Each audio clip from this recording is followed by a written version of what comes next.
You think your last checkup was awkward? Maybe a little uncomfortable. Yeah, most of us have those stories. Well, get ready for a deep dive into an appointment that really just redefines peak embarrassment. Oh, boy. This isn't just a physical. It's more like a launch sequence into, I don't know, the uncharted territory of mortification. Today, we're digging into a Reddit post. It really had us, well, both cringing and honestly laughing out loud. Where did you find this one? It's from Fun Sci Stories, titled My Insane Doctor's Appointment. And we have liftoff. Okay, the title alone sounds promising. Right. So our mission for you, the listener, is to maybe pull out some insights here. Think about medical anxiety, the power of clear communication, or sometimes the lack of it. That communication piece is huge in healthcare. Totally. And, how we cope when our bodies just decide to embarrass us, sometimes in front of an audience. Let's get into it. So picture this.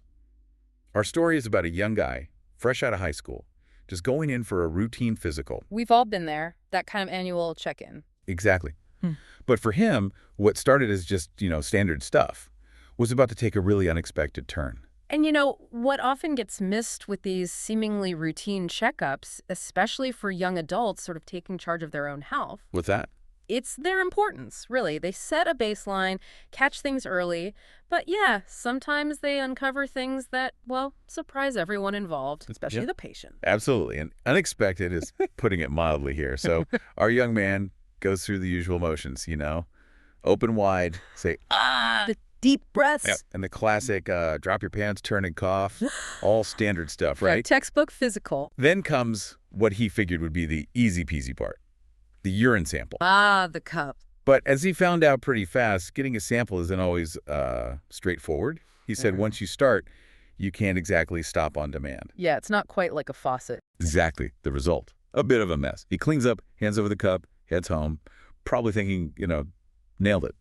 Oh. Belting complete. Yeah. But, yeah, the story often starts after the seemingly boring part. Later that afternoon, his phone rings. It's the nurse. Uh-oh. The callback. Right. His mind immediately jumps. He's thinking, I've only been with a couple of girls. What could this possibly be? Panic mode. Understandable reaction for a young person. The nurse gives him the news. Abnormal results. Specifically, an abnormal amount of white blood cells in your urine. And he needs to see a urologist. Okay, so medically speaking, hearing abnormal white blood cells in urine, what doctors might call leukocyturia, it sounds worrying to a patient, definitely. For sure. But for us in the field, it's actually a pretty common finding. It could mean a few things, maybe a simple UTI, some inflammation, could be kidney-related. So not necessarily a 5-alarm fire. Not usually, no. Referring to a urologist is really a standard, logical next step, just to figure out why those cells are there. It shows how the same info hits differently, doesn't it? Doctor versus anxious patient. And anxious he definitely was. Our guy is now spiraling. That sort of gut-wrenching medical anxiety, I think a lot of us can relate to that feeling. Absolutely. The waiting is often the worst part. He's got this urologist appointment looming. And his mind is just filling in the blanks with, the worst possible stuff. An STD, some awful disease. Or his words, maybe something was just fundamentally defective down there. That fear of the unknown is powerful. It really is. And that period before diagnosis, it shows how a lack of clear info can just breed panic. He described walking into that waiting room, gripping his chair with both hands like I'm about to take off on a rocket ship. Wow. So he was clearly the youngest of this space shuttle crew. Yeah. You could just feel the vulnerability, right? So the doctor comes in, confirms the abnormal white blood cells, okay, and then suggests, I'd like to start with a bladder scope. Right, cystoscopy. And our guy immediately thinks, Right. great, they're going to cut me open, like major surgery vibes. Yeah, that's elite, but I can see how the name sounds intimidating. But the doctor corrects him, calmly explaining it's just a thin tube with a light and camera at the end that they insert into your urethra. Okay, now here's where it gets really wild. And it just shows how anxiety can completely mess with understanding. Our young man, he's visibly shaking now, sweating, and he asks the doctor, what's my urethra? Is that a medical term for belly button? Oh, my. Yes. Yeah. And the doctor, just totally direct, says, no, it's where you urinate from. This moment, it just throws that communication gap into such sharp relief, doesn't it? It absolutely does. I mean, this instance where such a basic anatomical term causes so much confusion and, frankly, terror, it highlights something crucial for you, the listener. Yeah. Even if you feel you have a good handle on medical stuff in high-stress situations, even the basics can get fuzzy. It's not about intelligence. It's how anxiety literally impacts comprehension. That makes sense. So it makes being proactive vital. Don't ever hesitate to ask, what does that mean? Can you explain that differently? No question is too basic when it's about your body and your health. Clarity is key. It really is. So our protagonist is now, understandably, in full-blown panic. He's visibly shaking, sweating. He's trying to talk the doctor into rescheduling. Bargaining phase. Totally. Yeah. He even offers up his, limited sexual history as proof he must be fine. Trying anything? But the doctor holds firm. Says they have it scheduled for today, reassures him. It won't hurt or take long. Standard reassurance, but probably not landing well at this point. Probably not. And just when you think the tension can't get any higher, Yeah. about 4 other nurses walk into the room. Oh, an audience. Great. Students. Observing for educational purposes, you could just imagine his internal scream, right? Just WTF. Yeah. So he's lying down feeling completely exposed. Then an older female nurse, maybe in her 60s, comes over. Okay. She says, I need to prepare the area for the procedure. And she starts cleaning with that, orange-reddish stuff. Iodopovidone. Povidone iodine. Yeah. Standard antiseptic prep, kills bacteria, prevents infection. Right. Totally routine medically. Right. But for him, in that moment, Yeah. routine at all. Yeah. It's just adding layers to the exposure and anxiety. Absolutely. More people, more steps. It ramps things up. And what happens next? Well, it's the definition of unpredictable. This, my friends, this is the liftoff moment from the title. Okay, brace yourself. Our young man writes that it had been a while since his last intimate encounter. And with the nurse cleaning the area, he gets, in his words, a rock-hard bonsai tree. Oh, dear. An erection under those circumstances. Exactly. He's gripping the table, trying to think unsexy thoughts like his grandmother. A classic technique. Does it work? Nope. He says, before I can start to think of my grandmother, the inevitable happens. I had no control. It was so fast. An involuntary ejaculation.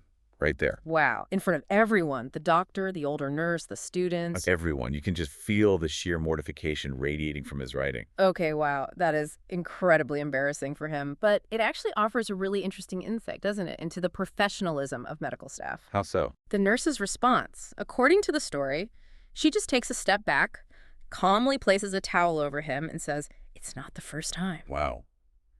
That's incredibly composed. It really is. Yeah. It shows amazing professionalism and empathy. She instantly de-escalated what could have been a dignity-shattering moment. It normalizes a very human physiological reaction. True. Our bodies can do unexpected things under stress, anxiety, or even just unexpected physical stimulus. Her reaction is textbook handling of a vulnerable patient in a highly unusual situation. So, after that, the actual bladder scope procedure was quick, like the doctor promised. The procedure itself is usually quite fast. But our guy left feeling, quote, violated with his tail between my legs. Went straight home, took a long shower, like he needed to wash the whole experience off. It's understandable. A psychological cleansing. And he hasn't had a physical sense. Which Yeah. is kind of sad, actually. It is. The good news, medically, everything was just fine except for my pride. So the physical outcome was okay, but the psychological hit was huge. It shows that these interactions, they're not just about tests and results, are they? They're deeply psychological. They absolutely are. And this story, while extreme, really drives that home. The physical result was good, just fine. But the emotional scar, the medical avoidance it created, that's the real long-term issue. That's a great point. Avoiding checkups because of one bad experience. Exactly. So for you, the listener, the takeaway isn't just be empathetic. It's that you need to be your own advocate. Voice your anxiety, ask those questions. Don't let one deeply embarrassing but ultimately harmless event stop you from getting necessary care later. Frame it as a negotiation for your health. Precisely. And recognizing that medical avoidance is a real common response to trauma or embarrassment is the first step to overcoming it. And the Reddit comments, well, they were exactly what you'd expect. People had a field day. I can only imagine. It was that perfect internet mix of horrified empathy and pure humor. Someone wrote, hey, sometimes you just got to shoot your shot. Oh my goodness. Another, I am dead, dude. This is awful. Oh, I read this while at my doctor's app and laughed so loud. Laughing in the waiting room. Perfect. Someone else chimed in, bet you were tomato red as you left lol. And of course, the practical question. Morbidly curious if you are healthy after that checkup, lol. Ah, People want the follow-up. It just shows how much the story resonated, right? That shared experience of awkwardness, vulnerability, the sometimes chaotic reality of just being human in a medical setting. So there we have it. We took this truly unforgettable, deeply embarrassing, yet ultimately medically okay doctor's appointment story from Reddit. And gave it the deep dive treatment. Exactly. We saw how a routine physical spiraled, and an abnormal result, the leukocyturia. Leading to that urologist referral. Then the intense anxiety, the miscommunication about the urethra, the bladder scope. Culminating in that liftoff moment. And handled with surprising calm by the nurse.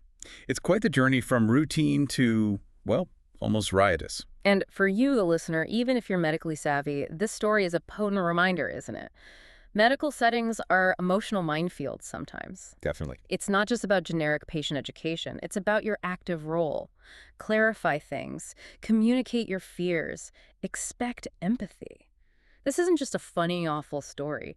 It's a case study in why patient advocacy matters. And how our bodies can surprise us.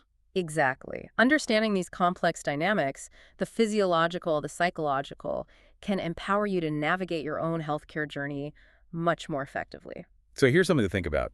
In a world where medical procedures can feel like they strip away our control, our privacy, how do we find that balance? The balance between necessary care and maintaining our own sense of dignity. That's the core tension, isn't it? And maybe, just maybe, when do those utterly mortifying moments become the stories that actually connect us, reminding us we're all human, vulnerable, and sometimes our bodies just do weird, unpredictable things. Something to ponder next time you're sitting on that exam table.